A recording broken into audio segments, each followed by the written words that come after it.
You could call it the unauthorized war against ISIS. There are no missiles, no bombs. Instead, a small army of hackers is working in the shadows to disrupt terror groups and how they operate online.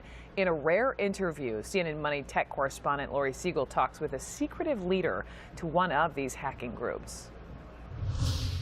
Anonymous, the hacktivist group shrouded in secrecy, has declared war on ISIS following the attacks in Paris. This is a message to ISIS. You have reached a limit. They claim to have disabled thousands of pro-ISIS Twitter accounts. But there's another technically sophisticated group fighting an online war with ISIS. They call themselves Ghost Security Group. It's lesser known, but has a track record. Its leader is an ex-anonymous member, a man who calls himself Digitas Shadow. My online name is Digitas Shadow. The Islamic State is hunting for us. We receive multiple death threats daily. That's exactly the reason why we can't use our real online names.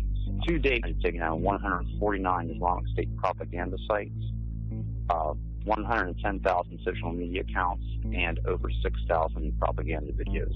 CNN cannot independently verify this information. Digitas Shadow says he's one of 14 members of the secretive group, who says it's been infiltrating private ISIS communications since the Charlie Hebdo attack earlier this year. They're murdering people, persecuting their religious beliefs, expelling them from their lands.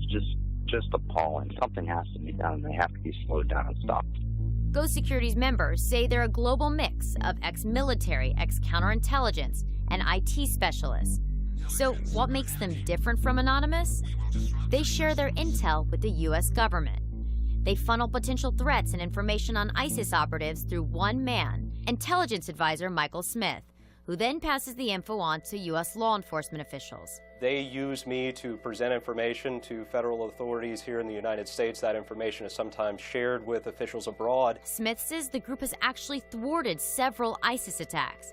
He cites an example in Tunisia. The group was able to identify communications concerning a plot targeting British tourists and Jews at a popular marketplace in Jerba, Tunisia. And there were more than a dozen arrests made as a result of the information that was collected by Ghost Security. I mean, more people were apprehended than, at this point, are known to be involved with the plot in Paris. The loss of life, conceivably, could have been greater than what just occurred in Paris. But even though Ghost Security says it uses hacking skills for good, it may still be operating outside the bounds of the law. It really does fall into a big gray area.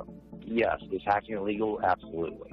Fighting ISIS to try to stop threats and stop their propaganda, would that be considered illegal? It just falls into a giant gray area. You're telling me you're working kind of 24/7 on this. Are you compensated? We are not compensated whatsoever. We're an independent organization. We survive off donations alone. Despite struggling to make ends meet, Digitas Shadow says they won't stop. If we were to stop now, lives would be at risk. It's not a choice. It's more of a way of life for us now.